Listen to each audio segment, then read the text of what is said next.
Terima kasih. Assalamualaikum warahmatullahi wabarakatuh. Selamat sore dan salam sejahtera untuk kita semua.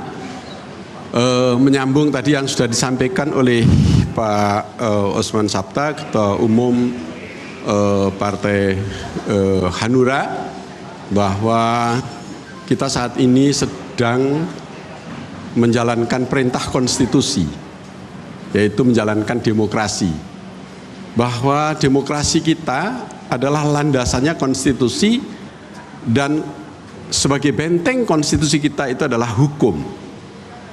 Jadi kita tidak mau menggunakan perang opini atau pembentukan opini ya di tengah-tengah publik, karena kita juga punya pengalaman dari mulai pemilu tahun 2014 dan 2019 di mana adalah saat ada pasangan yang melakukan sujud syukur dan syukuran, menyatakan kemenangannya, ya, kemudian ternyata pada akhirnya itu kalah.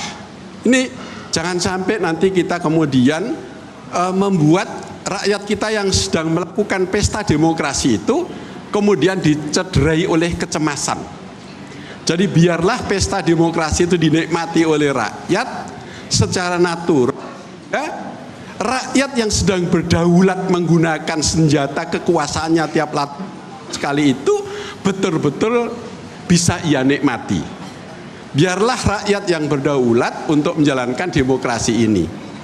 Kita semua adalah menghantarkan rakyat, karena rakyatlah yang pegang hak kedaulatan rakyat itu. Nah, selanjutnya, jikalau kemudian ada dari unsur pembentukan opini itu telah terdesain sebuah kecurangan misalnya, untuk melegitimasi desain rencana kecurangan itu kemudian akan terlegitimasi dengan membangun opini-opini itu, kita juga tidak kalah penting untuk menyoroti bahwa dalam pelaksanaan pemilu ini ada mekanisme yang sesungguhnya transparan. Di antaranya adalah setiap di TPS itu ada C1 plano secara manual. Ini yang sedang kita tunggu.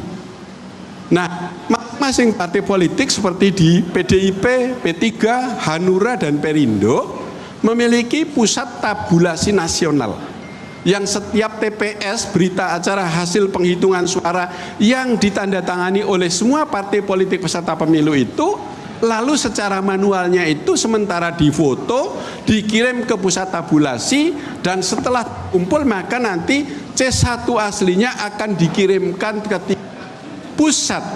Itu sebagai benteng hukum untuk mengawal demokrasi yang jujur, adil, dan transparan. Jadi bukan kita saling ngeklaim kita 10% itu adalah bukan. Ini adalah pemilu atas perintah konstitusi sejak negeri ini merdeka. Jadi saya terima kasih rekan-rekan pers mengawal ya pemilu ini dengan baik agar jujur, ya. Ini adalah menjadi kewajiban kita semua untuk demokrasi. Demokrasi untuk kita cederai dengan hanyalah semata untuk pembentukan opini, kepentingan kelompok-kelompok tertentu. Benar tidak lah, karena founder kita membangun negeri ini adalah mempertaruhkan dan ingat darah bahkan nyawa, dan negeri sudah memilih menjadi demokrasi.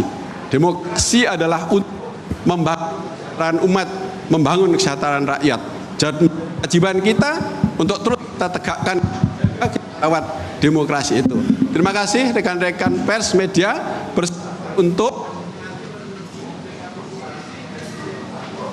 dari masing-masing TPS itu terkumpul di pusat tabulasi nasional. Itu suatu yang kemudian nanti awan. Mungkin itu saja yang bisa saya sampaikan. Terima kasih. Assalamualaikum warahmatullahi wabarakatuh.